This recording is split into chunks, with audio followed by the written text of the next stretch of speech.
Joseph Frank Keaton was born into the world of vaudeville, destined from the very beginning to entertain audiences with physical comedy, daring stunts, and impeccable timing.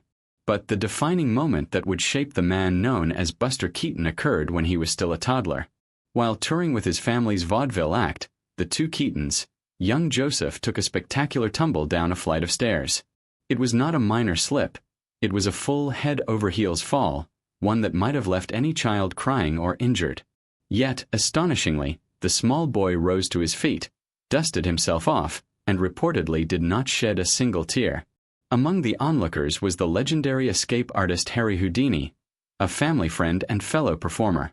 Witnessing the boy's resilience and seeming indestructibility, Houdini exclaimed, "That was a real Buster," using the vaudeville slang for a spectacular fall. From that day on, the nickname stuck, forever entwining Joseph Keaton's identity with physical comedy, survival against improbable odds, and the unforgettable persona of the stoic, deadpan Great Stone Face. Could the boy's life have been anything other than a series of perfectly timed, spectacular calamities? This is the story of Buster Keaton. Born on October 4, 1895, in Piqua, Kansas, Joseph Frank Keaton entered a family of performers. His father, Joseph Halley Keaton, was an Indiana-born Quaker who had broken free from a strict Christian upbringing at the age of 26 to pursue a career in vaudeville. With just $8 and a Winchester rifle, he journeyed westward to Oklahoma, where he met Buster's mother, Myra Cutler. Myra, a petite 4'11" fiddle player with a fondness for whiskey, was the daughter of Frank L. Cutler, owner of the Cutler Comedy Company, a traveling show whose main revenue came from selling drinks to its audiences. Joseph and Myra's mutual attraction blossomed into a romance, and they were married on May 31, 1894. Together, they left the Cutler Company to pursue their own careers as performers. Joseph became famous for a high kick that could reach 8 feet in the air with pinpoint accuracy, often knocking hats off audience members, a feat that became his signature. 8 months after their marriage, Myra became pregnant with Joseph Jr., who would later be known as Buster. Buster Keaton's personal life was as complex as his on-screen adventures. He was married 3 times. His first wife, Natalie Talmadge, was the sister of 2 notable actresses. Their marriage suffered due to her compulsive spending and desire for luxury, which clashed with Buster's simple, disciplined nature. His second marriage was to May Scriven, a nurse at the height of his alcoholism. She was rumored to be motivated at least partly by his fame. Finally, in 1940, he married Eleanor Norris, 23 years his junior, who would remain a steadfast and loving partner until his death. Buster also had 2 sons, Jimmy and Bobby, who idolized him, and his siblings, Harry and Louise, occasionally appeared in his films. Louise even doubled for him during the swimming scenes in Steamboat Bill. Junior Buster's family, both immediate and extended, was deeply intertwined with the entertainment world. Physically, Buster was a wiry 5'6", perfectly suited for the acrobatic high-risk stunts that became his hallmark. His iconic deadpan face, known as the Stone Face, became his signature, while his self-made pork pie hats added a touch of personal style. Yet despite his larger-than-life on-screen persona, Buster was remarkably shy and often uncomfortable with fame. On one occasion, after a retrospective of his career, he fled the theater to vomit in an alleyway when fans swarmed the building. Away from the spotlight, he enjoyed quiet activities like playing bridge with close friends, reflecting a man who was deeply private beneath his public image. Vaudeville, the dominant form of entertainment in late 19th and early 20th century America, was where Buster's journey began. These variety shows featured everything from contortionists and ventriloquists to singers, boxers, and comedians. By 6 months old, Buster was already part of this world. The story of his first fall, witnessed by Harry Houdini, helped cement the myth of his indestructibility. By 1899, the Keatons moved to New York in search of greater success. There, Joe and Myra developed solo acts, including the popular Man with a Table, and eventually secured work at Tony Pastor's Union Square Theater, the heart of New York vaudeville. The true turning point came when Buster, at age 5, was officially incorporated into the family act.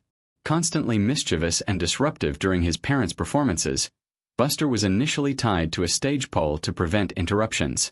Eventually, the family cleverly turned his antics into comedy. On stage, Buster played a bratty child who would harass his father and interfere with the act. Joe would throw him around, sometimes even using him as a human mop while Myra played music. These performances, though dangerous, were formative.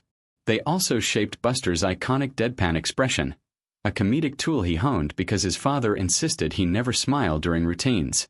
By 1901, the Keatons were nationally recognized, earning $225 a week, a substantial sum at the time.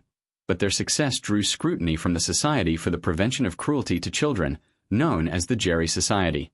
Because Buster was technically underage for stage work, the family fabricated stories, claiming he was an adult dwarf, in order to continue performing.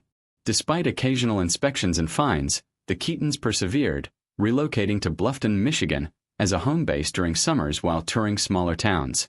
Buster's childhood in Bluffton allowed him to explore, play, and experiment. He honed his acrobatic abilities through baseball, hunting, and duck hunting, often practicing flips and other stunts.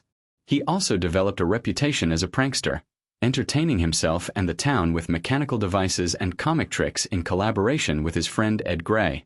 However, as he approached adulthood, family tensions grew. Joe Keaton's alcoholism and volatile temper became more pronounced, culminating in a notorious incident with New York Palace owner Martin Beck, after which the Keatons were banned from performing in New York. At 21, Buster left home to forge a solo career. Back in New York, a chance introduction to comedian Roscoe "Fatty" Arbuckle and producer Joe Schenck at Colony Studio transformed his life.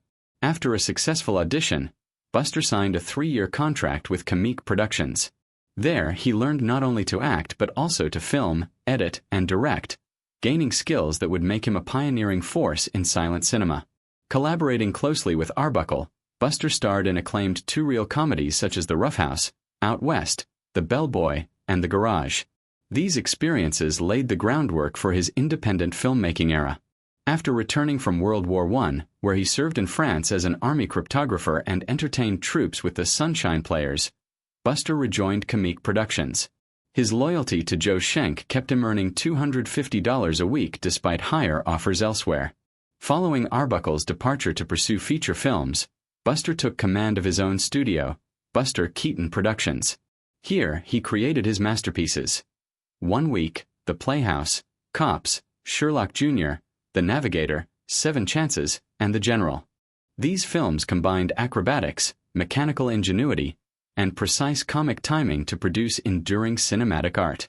During this era, Buster married Natalie Talmadge, with whom he had 2 sons. While professionally at the peak, his personal life began unraveling. Marital discord, alcohol, and the pressures of increasingly ambitious projects contributed to stress. With the advent of sound and the rising cost of filmmaking, Buster's independent studio was closed, and he signed with Metro-Goldwyn-Mayer in 1928.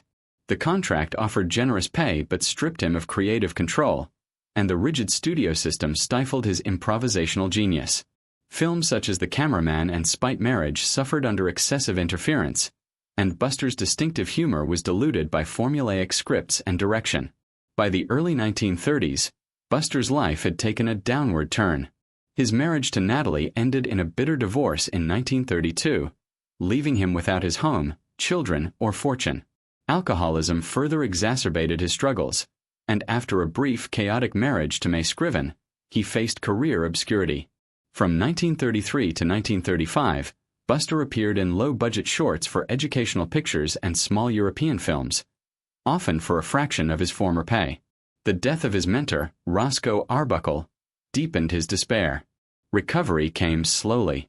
By 1935, Buster had quit drinking and returned to MGM as a comedy advisor, earning far less than his former salary but regaining stability. In 1940, he married Eleanor Ruth Norris, and gradually reconnected with his sons. After World War II, Buster experienced a renaissance. European audiences embraced him, and a 1949 Life magazine essay hailed him as the greatest of the 1920s silent film stars. He returned to American cinema, television, and stage, performing alongside contemporary stars and taking lucrative commercial work. In the 1960s, Buster remained active, touring with stage productions such as Once Upon a Mattress, and received an Academy Honorary Award recognizing his contributions to film. Even in his final years, he made appearances in films and television, including cameos in Limelight, It's a Mad, Mad, Mad, Mad World, and A Funny Thing Happened on the Way to the Forum, while also contributing gags for the Marx Brothers. Tragically, in 1965, Buster was diagnosed with advanced lung cancer. Despite his illness, he remained dignified and devoted to Eleanor. On February 1, 1966, at the age of 70, Buster Keaton passed away peacefully in his sleep at home, leaving behind a legacy spanning 6 decades of comedy and cinematic innovation. From a mischievous child in vaudeville to a master of silent film comedy, Buster Keaton's life was marked by genius, tragedy, resilience, and reinvention. He survived impossible stunts, personal betrayals, and professional setbacks, yet left the world an unparalleled body of work that continues to entertain and inspire. The great stoneface may have been stoic on screen, but behind it was a man of extraordinary creativity, courage, and complexity. If you love uncovering the hidden stories behind classic Hollywood legends, subscribe to Classic Hollywood Feuds.